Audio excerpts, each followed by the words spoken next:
Hosts and contestants, buyers and resellers, you are now tuned into the Disney Holic Show.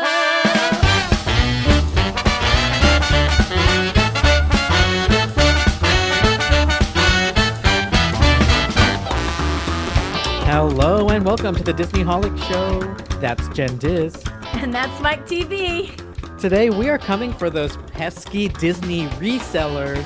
We'll be looking into the history of Disney merchandise and collectibles along with a game of Price is Right.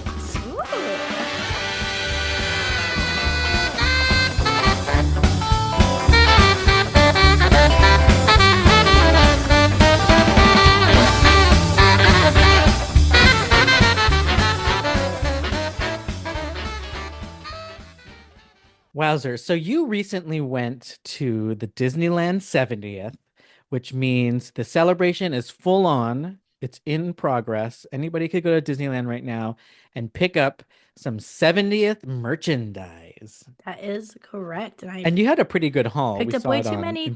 things. Yep. Pretty good shopping haul. But what I have noticed, and by the way, I haven't gone yet to Disneyland for the 70th, but I'm seeing on social media the resellers are getting so out of hand, and fellow Disneyholics like us are really upset and complaining and calling them out. I wanted to know what you thought about that. I mean, it's funny. I actually had a conversation about resellers with an Uber driver Oh, recently. oh, Just, I don't know why that became the topic of conversation, but it certainly did. And I feel like there's a balance, right? I feel like for the people who love Disneyland, like absolutely love it and just literally cannot get to Disneyland for the day of or whatever, to get these unique one-off things that sell out super fast and or things that are there only that day. That's another big thing that resellers take advantage of, right? Um, I I feel for them. And so I want them to have opportunities to be able to get those things too. Because like you could have like a crazy Disney holic that has other things going on in their life that make them not able to get to the park. So like I feel for them and I want them to have the cool stuff as well. But when you have resellers, it all depends. Like when you have resellers that are just like, wait, hold on. Let's pause there because I think we we never talk about the actual buyer. And that I think that's right, interesting. So the person that's actually getting the item, not the reseller, is likely a Disneyholic. I've right. never thought about that. Most of them are people just like us. Yeah. And I've So bought stuff yeah. So too. they're creating a market for resellers to be active Yep. because they We want it have and they're created truly a the Disney fan. monster ourselves. Yep. Wow. Wait, that's a huge revelation right here in the first few minutes of this podcast. Copyright Disney Holics. Reselling monsters. But yeah, so like Wow. Okay. I don't always have a problem with it. However, there are some that are just gross. And there is a guy that you might be referring to that has been seen numerous times with just he always gets the popcorn buckets and he has Yeah. like 40 of them stacked around his entire body. I don't even know how he's It's like handling an it. obnoxious amount. Yeah. Yeah. Those people I think are disgusting because like they don't Even care. if all 50 of those popcorn buckets are going to a Disney person in Yeah, Arkansas who can't make it. because I also feel, while I feel for the guy in Arkansas or woman in Arkansas, whoever in Arkansas that can't get it, I also feel for the Disney holics that did the extra effort to get their day of. Okay. Me, just kidding. But I think that's an but important part because that's where at least the younger, more selfish me w was always mad about that. yeah, Was, well, I'm here, so you don't get to have it. Even if you're a Disney fan, you don't get to pay somebody double the price just to get the item. But that was me before. Now I don't really care. I I don't almost know. I'm not sure. I do feel for the people who come because like half of the like not half of the fun, but a lot of the fun for a lot of people is merchandise. Like people love Disney merchandise. And Yeah.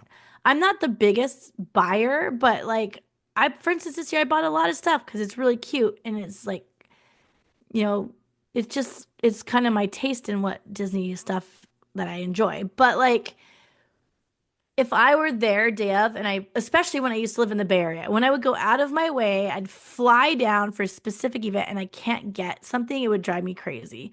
And that to me, I think that does suck. So I almost wish there was some kind of balance I could do. Like you have to scan your card or Wait, you're saying something. you did all that and you got there, but you couldn't get it because they were sold out already. Yes. Oh, okay, Yep. got it.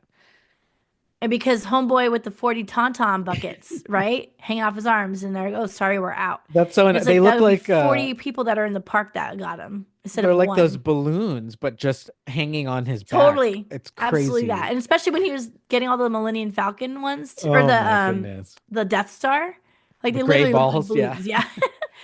Um so yeah, there's like, Okay. just a balance to it. And like I wish there was a way that they could literally control because that guy you can see. Like I don't know why they're selling shit to him, honestly. Like you can Yeah. see it hanging off him. It's like tell him no That's the weird and part. escort him out of the park or something. I don't know. Like you're obviously here for the wrong reason. So let's talk about the history, like how we even got to a point where Disney is able to sell merchandise to resellers with somebody who is willing to buy it for a marked up price, right? That's basically Right. what happened. So I did some research, and it looks like back in the days, let's say like the 50s through the 80s, when Disneyland first opened, and Disney World opened in 71, so that whole 30-year period, a lot of Disney collectible fan clubs started forming. And that was when things got even bigger, like Disneyana. Right. And Yep. I remember hearing that term as a kid. I now know that means like the antique collectors community, I think, of Disney. But what do you think about that word? Did you always know what Disneyana was? So Disneyana was the name of a store. Is it still? The red barn that you drive by. Is that Oh what my you're God, that, first of all, yes. Yeah. But in Disneyland, Disneyana, I can't remember if it might still be the why am I tripping right now? It's either still the name of the store with the collectibles in it, or it was at some point. Part of the gallery. Oh, so it turns out that that word started off as a fan related word back in the 70s with, yeah, Interesting. just Disney's stuff. Like Disney collectibles, not Disneyland, right? It could be anything, like Yeah. a Mickey Mouse telephone or something.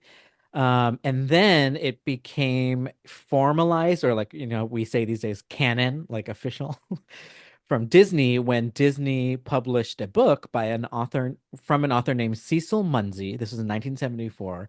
It was a book all about popular Walt Disney collectibles, or like an antique, like a book about antiques. Does that make sense? Yeah. And Disney called that book Disneyana.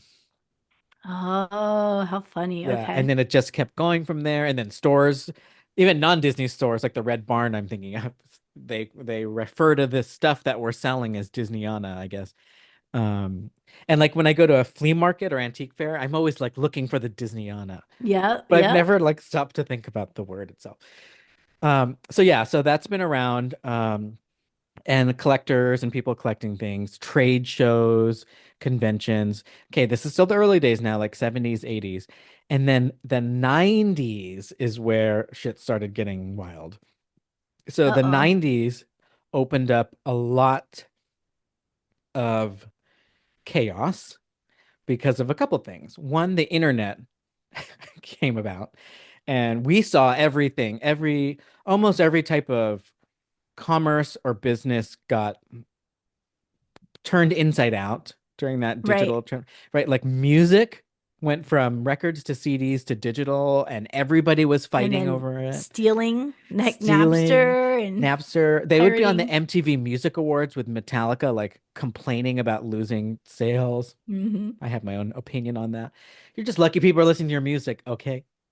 Oops, doesn't like it. Doesn't like it. So yeah, everything was going If crazy. But you Mariah know said what? that, what would you say? I have purchased multiple of the same Mariah albums to help her chart. A lot of us Lamely do, so yeah, I can't make fun of that.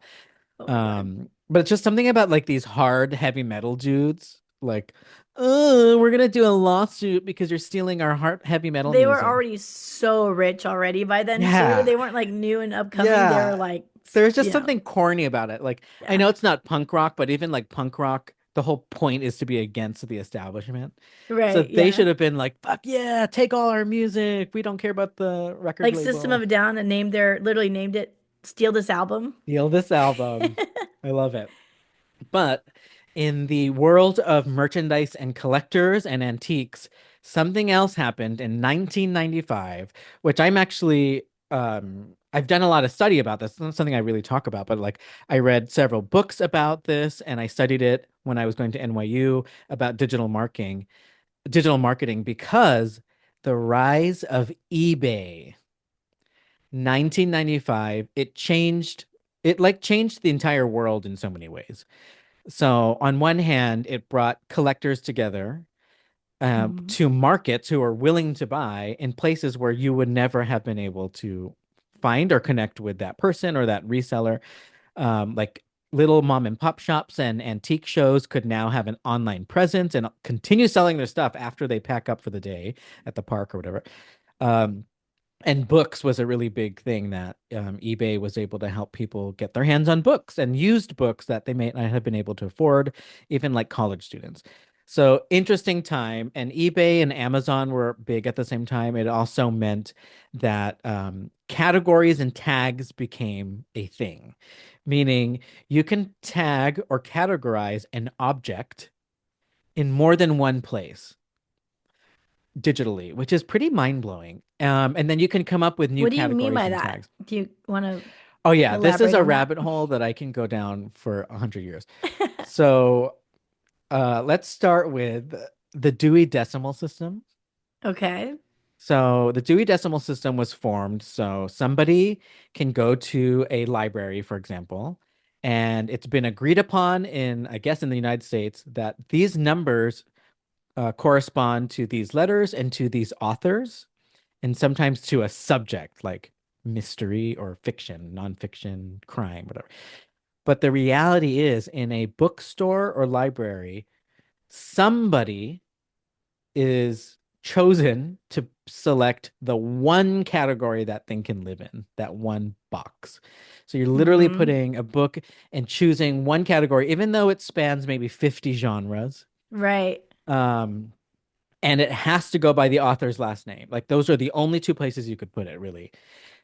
And what happened when eBay and Amazon came to life, you can now find things in any place you think it should belong Yeah. because Okay. of digital tags and Tagging. categories. Mind blowing. Like there's full on courses about this change, and it completely changed everything from like what the Phoenicians did back in the day, like Epcot, like how things were organized and documented completely changed in the 90s. Completely. So now you can have a book like, let's say, Jurassic Park, or a book like let's stick to Disney. You get a book like Mary Poppins that Walt Disney adapted, and now it can live in a category called movies adapted into Disney movies. It could be that specific of a category that if that's what you're looking for, you'll find that book. Back in the day, you'd have to only find it maybe if you were browsing like fantasy and then you Hmm. happen to be looking at that author's last name section in the library. Crazy, Yeah. right? Crazy. Also important why librarians are still important to this day because they were the only ones who could act as the computer. You would tell them, I'm looking for this, and they might know, if they're really good at doing Yeah. their stuff. They have to like know all the books, I guess. I don't even Yeah, crazy. crazy. So yeah, I love this topic. It's mind blowing to me. So, Are there any anyways, good documentaries that you know of? I would like to watch one. I just no, don't want to not that read I about it. know of. The book that really that flipped everything for me, the book that I read was called Everything is Miscellany, and it's a research guy who wrote about that. And he's saying Mm. once that Pandora's box opened in the 90s, everything at this point going forward is miscellaneous. Nothing can ever be one category anymore. And that's so interesting because we see that even just in the way we talk about like sexuality and the spectrum, like everything is just Yeah. now more complex and too bad you could just kind of deal with it. So back to Disney collectibles. things now people can create categories. It's easier to find things, particularly on eBay. So if you're looking for a certain type of object, you'll probably find it. If you're looking for something vintage from a specific decade of the Mickey Mouse phone, you can now find it. And then the category that ended up taking off and becoming really popular on eBay was the Disneyana category. Yeah. So somebody decided to create that, and a lot of things started getting tagged as that. And then eBay said, "Wow, this is a huge fan community that they didn't even know about existed." And then that's everything from like the pin traders to just people who are maybe historians and like to collect Walt Disney stuff. So the 90s just created a whole other beast for better or worse. Some people can get their hands on stuff now, but like we were saying earlier in the episode, that means people can also take advantage of that.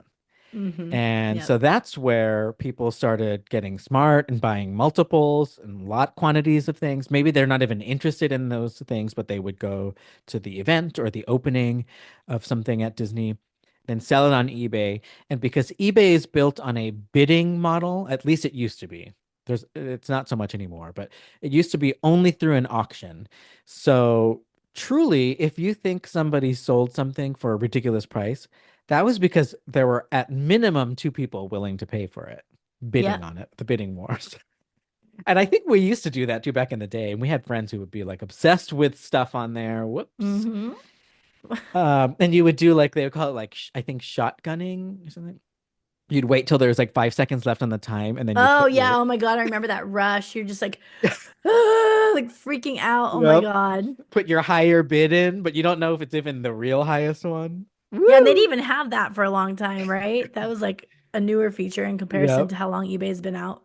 What a rush. Okay, so yeah, so all of that, and I think the rush is part of it. The rush is part of what made the Disneyana community even more intense because it's like you want that item. So that happened. And then in 1999, turn of the century, that's how old we are. Oh Um, God. The official pin trading by Disney, according to what I've researched, started in 1999 with what they called the Millennium Celebration, is the Millennium Celebration at Disney World, and it became that's when they started officially doing Disney sponsored pin trading events, Mm. which that just added to it. And then we go into the 2000s, and that's when Disney started catching on to this whole collectors not just community but the whole fact that people like exclusivity. So in 2000s we started seeing a lot more of Disney exclusive and limited drops, things like The special quote unquote limited ears, editions, right? limited Yep. edition ears, spirit jerseys, attraction anniversaries, park anniversary, all these things. And then that's when we started seeing and getting reports from like the Disney bloggers that resellers are now camping out and Hmm. they're stockpiling. They started figuring out how to use things like bots and online hacks to get into virtual queues faster than other people to get more merchandise than you're allowed to. And then in the 2010s, the rise of personal shoppers.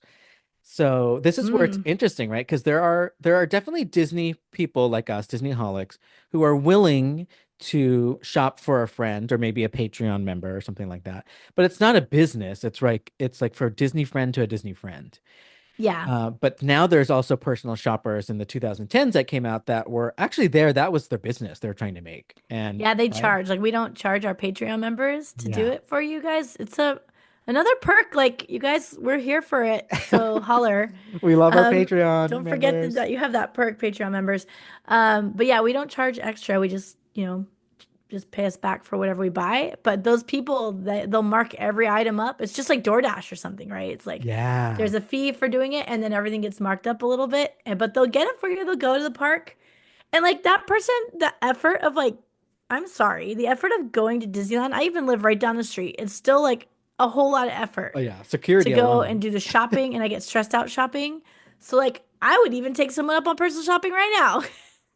It's like when I order Instacart when I could easily go to the grocery store, right? Right. So that's the thing. When I was reading about this rise of personal shoppers, I'm I don't put them in the same bucket as the eBay resellers. But I don't know, maybe if they're actually the same people, but there's something about it that's more like you said, you're paying for the convenience, like an Instacart, and they're supposedly only taking like custom orders. They're not going out and buying out a shelf, assuming that someone might buy it.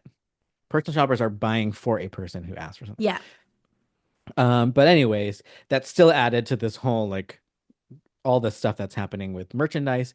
So that was the 2010s. And then in the late teens of the 2000s and into now is when we started seeing Disney put out purchase limit signs per guest more often, more frequently, and all over the store. My question is, I see those all the time. Are they enforced? And is it like the Obviously not right? Tauntaun guy. That's where Like, I'm confused about. I'm very confused about that because I yeah. see the sign all the time, and I always thought the system wouldn't even allow the cashier to do it for some Yeah. reason. No. They don't scan, they don't track it at all. Dang. So it needs to That's be what I was enforced by saying the earlier. cast Like, member. I almost wish that they would actually do that. Like your ticket will only allow you to buy, or your annual pass, whatever, has some mechanism where they can scan it. You can only buy one of each thing day of for yourself. And then after that, like, or maybe a week later or whatever the timing limit is, then you can buy as many as you want or something, Yeah. right? Because, like, also, if I was the Disney holic that's at home that couldn't go to the event, I wouldn't need it that day. I would just want it, right? Yeah. Like I'm obviously not even there. So like getting it 3 days later is like I already have to wait for them to ship it anyway, so it should be fine. It's like they should implement some kind of thing that protects us from all those people. You think they could? It's very strange. I actually didn't know until just like deep thinking about it recently that that it is on the cast member to enforce it. And that's kind of not fair in some ways because they don't want to get yelled at or Yeah, I can imagine how awkward that is. And they do already do this. Can you think of when they do this? like you're only allowed like one lightning lane, or wait, see. You're Yes, only that allowed too. one annual pass holder magnet. They scan it and then Yep, you can't get any more. that's exactly what I was thinking of. They literally scan your annual pass every Yeah. time you get any annual pass free gift. You're only allowed one free gift. Or But you they'll get let an you error. buy all the things and spend money all, I like guess the true test is I want to go back in that line and see if I can get a second magnet. no, you can't. It'll beep or Can't. it'll say you received Yep. it. That's crazy. Okay. So we're now in this world where, yeah, the Pandora's box is open. I don't think there's any putting it back because there's now at this point too many people are benefiting from it. So you have the person in Arkansas who wants to buy it and they have FOMO. So they're benefiting out of it, the Disney holic. You have the reseller who's obviously benefiting off of it because they're selling it for a higher cost. And then you have Disney who they don't give a shit because now they're selling even more or it's selling Yeah. out. So what's in it for them at the end? I don't know. Um, You would think it would be a bad look though, because like I'm sure they get a million people complaining at City Hall and stuff at the end of the day. Like, I came for this special event and I wasn't able to buy. Like, a great example is these after dark nights. There'll be oh like, yeah. I think Pride has 2 nights, right? So the Pride night happens, and then if you're there the second night, often you can't get merchandise anymore. Oh, we're sold out of the spirit jerseys, but we have this magnet. Or we have a pin still, but we don't have the fanny packs or whatever Yeah. it is. Like, so it's like, can you just make enough for the people who are there to get Right. what they want? Like, I don't know. It's not a good look. So, Yeah. but what do I know? These, But we're like not the average. We're like the 5% of the people who want things to be perfect. They just care about the average park guest sometimes. yeah, I don't know. it's It probably really easier for confuses them me. inventory in, inventory out, and they still get the Yes, cash in. because if you think of it from a business perspective, you always want to order the exact amount that you think will be purchased Right. as close as possible. So as long as the shelves are clear, I mean, Mm-hmm. they'll just let the poor cast members deal with these complaints at City Hall. Yeah, exactly. Oh my Um, God. I did learn some interesting things that I think you know about, which is there are penalties for getting caught reselling at a high volume if you are an annual pass or magic key holder. They have stricter terms that you either signed or agreed to, or that they can revoke your access. Have you heard about that? I've heard it. I don't know. I've never like known if it's real or not. Oh, if they actually do it. So And that's I've another actually one. heard about that a lot from Company D, which is the cast member only store or whatever. I don't know how do you explain Company D? It's like the store is discounted part merchandise that's like outdated or something like, oh, that season's over. They're taken off the shelves and they give it to cast members and you could buy it for like a deep discount in the cast member store. And so people go in there and they buy a ton of these lounge flies that are now only $30 and resell them, flip them on eBay, Wow. right? So that I've heard a lot of people talk about that a lot there. However, again, I don't know people who do it, so I've never seen anybody actually get in trouble. Right. And So it's likely not Disney. Well, that's where I get confused. Like the guy that we talk about with the Death Stars. yeah, Like, I guess it is possible to be a huge Disney fan and a reseller. I would think so, Yeah. In my mind, I probably. always think they're like this person who doesn't care about Disney and they're just selling it, but that might not I even be mean, true. do you remember in 2017 we were sorcerers at Yes, yes. D23 You're right. Yeah. and we found out the sorcerer experience was like $2,500 or something ridiculous. We were so excited because we didn't have to stay up overnight and we get to get the front row seats to every big panel and it's amazing. However, we found out that like likely, what would you say the percentage was of people that are actually going to panels? I would say like half didn't, right? It would be half I empty would say at sometimes. least half, if not Yeah. more. Yeah. We were guaranteed to just walk straight into those panels and get a front row seat. The only reason we had to show up early at all is because at some point they start filling the spots Oh, yeah. because they're empty at the front. Nobody wants to have that in video, right? So they're going to fill the empty seats. So we'd have to get there early enough to be able to get in there. But like, but otherwise, they aren't like Disney people. A lot of them weren't. There was a guy who sat next to me that I recognized from the Sorcerer Lounge, and I was like, "Oh, hey, like, you're in the Sorcerer line, and no, I can't believe there's nobody else here to see this. This was like the final talk with Marty Sklar, and that we didn't know was the final talk, but it was a good one. It was like Marty Sklar and John Stamos and talking about Pirates of the Caribbean. And he goes, "Oh, I don't even know what this is. I'm just here. My friend bought me a ticket because he wants to because there's a limit, and he's just having me buy extra." So he didn't care about any of the stuff. He was just bored. He's like, "Oh, this panel is open," Oh so I my went to God. it. Like, That's so annoying. Or they want to be the first 10 in the panel to get the pins or something. yeah, yep, yep. Jeez. The Freebs. Well, the funny part is the joke is sometimes on them. I just want to finish this segment on resellers with a couple of fails that resellers thought that they were ahead of things and then they weren't. So there's three notable ones just recently that I want to talk about. So back in 2019, when Splash Mountain was announced to be um, replaced by Tiana's Bayou Adventure, for whatever reason, people thought it was going to happen sooner rather than later. I guess this is pre-pandemic. So there was a huge merchandise frenzy, and people were buying stuff, things were buying out. They had to keep replenishing. They were going on eBay, but it didn't go anywhere for like 4 years to build the actual ride. So it was all pointless. Like there's really nobody clamoring for Splash Mountain merchandise that didn't have the ability to get it themselves in the last 4 or 5 years I'm if they surprised if they that wanted to. like the people who would buy it though also didn't freak out. Like if the resellers assumed that that was going to be it, why didn't everybody else? I feel like some people did, Okay. just like online, but that was like before any delays and stuff were and before the pandemic and we're just like forget it, nothing's being built anymore. 2019 was a whole different world. Very true. So then it happened again in 2021. Figment Popcorn Bucket Mania at Epcot. People waited like 6 hours in line. The people who did make money off of that were reselling the same day on eBay or in person. Oh, they do that pre-sale thing. Yeah, right. They just put it Yep. on the picture of it. Mm-hmm. But it turns out Disney wanted to make the experience easier, so they ended up doing that whole system where you could like pre purchase a ticket and then you just go and pick it up at like a big warehouse on the side of the park or something. So Oh, I didn't hear about this at yeah, all. so nobody didn't not get it that wanted it.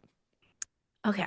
I was Yeah. thinking that earlier. I was like, what if Disney could do a thing where they like leave it? in the park only for day of, and then they have like they put it on their website after or something, Oh, interesting. I Yeah, like this the one idea they of did having like park specific merchandise you have to go to the park for, but like, you know. they made it so yeah, you kind of just pick it up the way you would with like an expo attendee registration. You just drop by and Yeah, get it. Um, and which to me is funny because at this point it's not even a popcorn bucket. It's not even at the popcorn cart anymore. It's like in a conference ballroom and you go and you show your receipt or something. So it's is it even a popcorn bucket or just a toy? I don't know. We can have that argument for days and days and days. But so I thought that was funny because that was another one where now there's probably some dude with like 50 figment buckets in his house with nothing to do with it. hopefully. They're Sucker. just all staring at him. And then the one that was more recent was in 2023, the release of this huge toy line that was supposed to be the biggest deal, the Munchlings. Do you remember Oh this? yeah. Mm-hmm. And I think they smelled, you could taste, or not taste, but you could smell their flavor.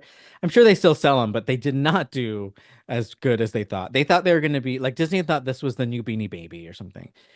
The new And wishables, the new right? Like, yeah. Wishables. But nope, didn't was not that popular. And people were trying to resell them for like hundreds of dollars, and they didn't make any of their money back. So that was another one. So it does come at a Suckers. risk if you're a reseller. Like, Yeah. how do you Also predict what's timing. If you popular? don't get that stuff up quick, the value drops super fast because then there's a bunch of people on there selling them, right? Yeah. So, It's wow. either like day one or 50 years later. Yes, exactly that. Right? And then you have to I worked in like lean management before and like you have to look at inventory waste. And what I mean by Yeah. that is like the real estate you're literally paying to hold things in your garage. Like you could be using that as functional space or for other Yep. things or whatever. So when you start thinking about that, like what is the square footage of my house and what does that mean for dollars per square foot? How much money am I putting into these boxes of Figment popcorn buckets for 50 years? You know, it's like kind of Crazy. crazy to think about. I think we need to have a reseller on the episode. You know what? I want to hear I from would them. love like a controversial Disney Holics episode Yeah. where like we could fight it out. Like it's not going to be like, "Oh, tell us about reselling." It's like, "No, what the heck? Yeah. Tell us about it and let's fight it." I also want to know, do they actually make money? Like, is it really worth it? Like you were saying, It all the has to space and be time it because they've takes been up. doing it for ages now. And then I have this other theory that they're just like all hoarders. I don't know. You just have to be a certain type of person to be a reseller at that intensity with the Death Stars holding the Yeah, Death you Star. think like even then, like those Death Stars, let's say they cost $50 and they're selling them for 75, 25 per bucket. How many could that guy possibly hold at once? What is that? Like a few hundred bucks? Yeah, is it Like, worth is that all that's of it? also like a lot of time and effort. He must have walked to a million popcorn stands, stood in lines all day long to get that Yeah. many popcorn buckets. So that's how much did you get paid per hour? Then you've got to ship it. Yeah, you gotta ship it. You gotta take your time to post all these things online. Like all of that, there's so much time in all of that. You know what I mean? That is crazy.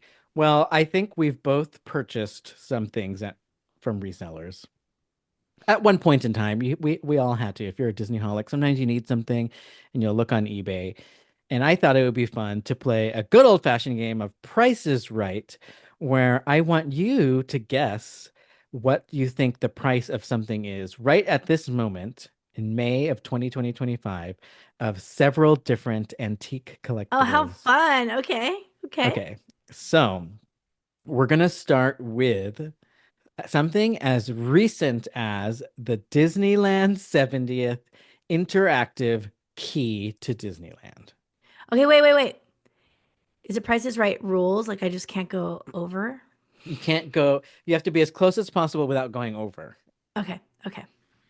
And because there's no other contestants, it's like the final round, so you have to be within $10 to win.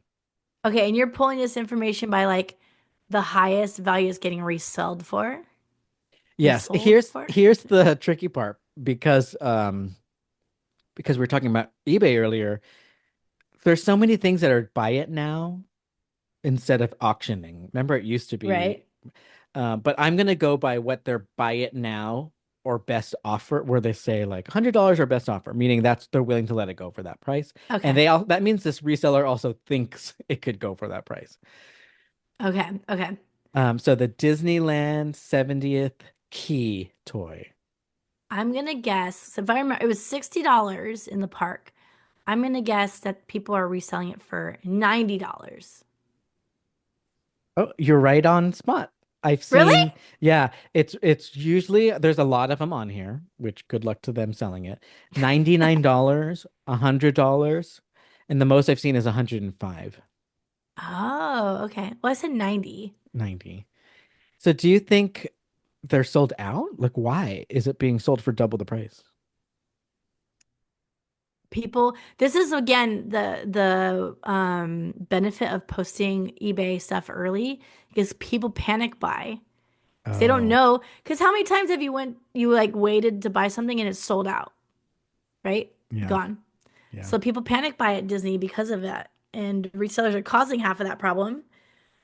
And so, That's so yeah, I think crazy. they buy it for double the price, and then they end up seeing it in the store or company D later and go like, "Dang it!" And here's where with eBay we can start looking to see if there's anyone willing to buy it. So I actually filtered and checked to see which ones have active bids. And the highest bid right now for any Disneyland key, because there's several different listings for that same key, interactive key, $38 Oh, is the highest bid. Right. oof. That's the same price basically, isn't it? This might be the next thing that where was a faux pas. Yep, like they're probably making more because it's like a year-long celebration too. Yeah, It's not like the people that they've been advertising this new 70th party to are going to show up in June and there's going to be no more keys left. I doubt it. right, right. Wow. So that's interesting. Here's a cool one. This one has 10 active bids, so this one's real. Club 33 Disneyland 70th anniversary Frontierland design Collins cocktail glass. It's very cute. I'm going to describe it. I'm not showing Ooh, anybody, not even the YouTubers can see this. So I'm just going to describe it to everybody. It's a really nice glass. It looks mid-century modern. It's a tall glass, perfect for cocktails. And everything is orange and yellow. There's pictures of like the Disneyland train, the Matterhorn, the Mark Twain. The Disneyland engine has a number 33 on it. And it looks like it's giving like shag, a little bit of that kind of design, but okay. exclusive to Club 33, I think 70th he does do a anniversary. lot of their designs for Club 33. Mm, how Um, much? okay, I'm gonna guess that cost at least $50 without the resale costs. So originally $50. This is my guess. I have no idea. And this is double exclusive because it's for the 70th anniversary and Club 33, which is very hard to get merchandise from if you're not a Club 33 member, which most of us are not. So I'm going to say that value makes it higher and it is going to cost a $120. Wow. Am I So doing good? what's interesting is through that whole um, Train of thought. train of thought, we understood how much you would bid for that I would not. in a way. Oh, okay. Or I guess if you're a reseller, you were thinking that somebody might bid that way. Yeah. Surprisingly, it's $67. Oh, But maybe it's cheaper to I'm start only with. Who surprised knows? now because you the way you were talking. I bought into it. I'm like, oh, I think I need to bid for this now. You're like, And oh, this is so cheap now. I want to buy. I do low What key a want it. steal. It's very cute. It is Don't take very cute. Jen Diz's word for it because I don't know what the hell I'm talking about. So that's currently going for 67, but there's 22 hours, so somebody might be rifling, gunshotting that for Oh, yeah, they're $100. waiting for the last five Sniper, that's the minutes. word. Sniper. I keep saying rifle. Okay. The talking, moving Mickey Mouse popcorn bucket that you Oh, have, Disneyland 70th. you mean this guy right here? Yes. What do you think is the highest active bid I see right now? Highest active bid. How much can I sell this guy for is what you're asking me. It was $50 to buy him. I think the highest current active bid, not buy it now. Yeah, yeah. No, Okay. I active think it's bid. gonna be like $67. Ooh, you are lowballed by quite a lot. And right now there's an active bid for $95. Oh, wow. So Okay. People are someone is, liking him, huh? yeah, gonna buy it right now. Okay, let's now go all the way back in time, look at more traditional Disneyana pieces. And we're gonna look for, let's say, a Disneyland ticket book with all four tickets still attached. It was pre-owned and it came from the year 1955, opening year. Ooh. There's Wait, what is this ticket book? a ticket book. Yes. How much do you think this is going for? This is based on active bid. I think those usually float around like 40 to $50. So I'm gonna guess active bid though would be $32. No, you were low with both estimates. So Dang. right now it's all the way up to $62 and yeah, Wow. and climbing. It has 5 more days, 7 bids, so people are active on this one. Um, I mean, it does look really cool. There's something about the opening year that makes it neat. I'm Um, just playing. Yeah, I forgot about the opening year. Um, I am playing Price is Right though rules. oh, I'm that's true. going low on You don't want purpose, to go right? over, but you got to get close. Showcase Showdown. Um, Now, would you pay that much for that? Um, excuse me. If I really wanted it, yeah. It's not like too unreasonable. It's really special. If it's something I really wanted, I would get it. I have some. I got them at the Disneyana conventions, which you usually can Uh, find a lot there of you go. ephemera for much cheaper. There you go. Okay, do you remember those I think they're called pendants or like those flags, felt Uh-huh. triangle flags. A lot of theme parks have them and schools and all that. So there's a Disneyland one. It's very cute. It's green. It's from 1955, opening year, vintage, and it says Disneyland. It has the castle and it has Tinkerbell flying on it. What is the buy it now price for that? Okay. That one's gonna be expensive. 55. I don't even know if I've ever seen a 55 pennant. I think that one's gonna be $150 by it now. Uh, you went a little too high. No, Price is Right. Wah, Surprising. I thought you were wah. gonna get this one. So this is $80. Oh, I went just a little too high. You mean a lot of too high. Let's skip around to something that you might buy. So let's say Haunted Mansion opening merchandise. Okay. Did they do stuff like that back then? Because right, that wasn't until like the 2000s. So the closest thing I could find is more about, I guess, like anniversaries, right? They like to do that. Hmm. You went to Haunted Mansions. Which anniversary was that? The the 50th was the only one they really did like an event for or anything. Is that what you're talking about? Oh yeah, where you Yeah. went into the park. Hmm. Okay, so they were selling t-shirts there at that event, Okay. and you could only get it during that event, supposedly. And it said, "Haunting here, 50 years. Now begins another year. Striking fear." That's what the shirt says. It's a black t-shirt with gold writing. Did you remember seeing that? Do you remember seeing that? Um, I don't remember those words that you're saying, but I saw all the merchandise. They gave us catalogs and everything for that. That was a Wow. big rollout. So, I remember a design of with a bunch of writing, so it's probably that one. Yes. So yes, I'll say Okay. yes.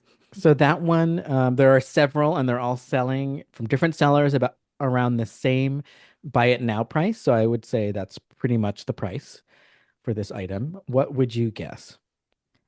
I'm Haunted gonna Mansion guess 50th. that they're selling it for $50 because it's the 50th. Oh $150. shoot. That's I interesting suck at this game like all the because other that's like games. something most people could have gone to. So do you pay more for something that's kind of recent that you couldn't get, or do you pay more for something that's so antique you were not even alive at the time? Both. I'm finding this so interesting to see that that shirt is going for $150. 50 freaking Yeah, dollars. I for some reason didn't know. Like, I guess I've seen like some t-shirt resellers before where they like hustle these old vintage tees, but those are like old. I didn't think that like a t-shirt would do well. You know what I Yeah. mean? Like maybe like a figure or some kind of collectible that's not a t-shirt would do a lot better in a sale like that later. But I stand corrected. Which, by the way, this is a dangerous game to play on the podcast because now I just want to buy all these things. Ah! Um, there's a Club 33. This is okay. This is like for you. It's like made for you. It's a Club 33 Disneyland Haunted Mansion 50th limited edition pin with the lady blowing out the candle cake, the cake on the end. Like that's Oh, such a the specific birthday pin. girl. But yeah, they sold that, I guess, at Club 33 that for that event. Oh, dang, I do want it. And now I'll find out how much it is and promptly go buy it. I'm gonna say because pins would get crazy, man, especially Club 33. I'm gonna say that one's going for $68. Dang it. I'm $120. not buying that. Never mind. Wow. It looks really good. I'm gonna send it to you later. Oh, you freaking bad influence, you. It's really cute. Okay, so let's do a couple more. I took a screenshot so I can send that to you later. What about the Haunted Mansion 50th anniversary Mickey ears hat? I don't know if you remember, but it had 50 on it, and then it was the wallpaper pattern with more number 50s on it, and then kind of a picture of the house, I think, on the ears. Hmm. Did you get that free or with the event? No, I had to Never buy again. mine. They'll never do that again. It was weird too. It was like the hat part was like really stiff. I don't like it. But anyway, um I'm gonna say those are going for $80. 79. Ooh, You went, okay. wait, but Oh, you I'm went over over. by a dollar. Over. But it's hard because these, I'm like trying to average because there's multiple. So I would say you got that one at Okay, $80. thanks. Yeah, Thanks. I you needed got that one one. at $80. Um, Mickey ears. Yeah, I mean that one either they make a whole bunch of them or there's not enough. I don't know. I never really looked into buying one of those as a resale. Huh. Anyways, before I go down the rabbit hole of eBay live on air, we're gonna wrap up that segment, but I think there's still so much more to explore with this whole Disneyana reseller merchandise thing. You know, it sounds like we would love to bring somebody on. So if anybody knows a reseller or you're a Disneyholic who's also a reseller, we want to talk to you because this is all very, very fascinating. Yeah, and also if you're a Disneyholic that has taken advantage of the opportunities that resellers provide, I also like to hear if you have another outlook on why you want resellers to be doing what they're doing. I think it's interesting, right? Like there's probably a lot of things that we haven't thought of because there already was tonight. Yeah, other things Disney can do also, yeah, make it easier for the people who are going there, like you said, making the effort. Right, They right, should be the first to get it, if anything. That's the right. thing that makes me mad. Yes.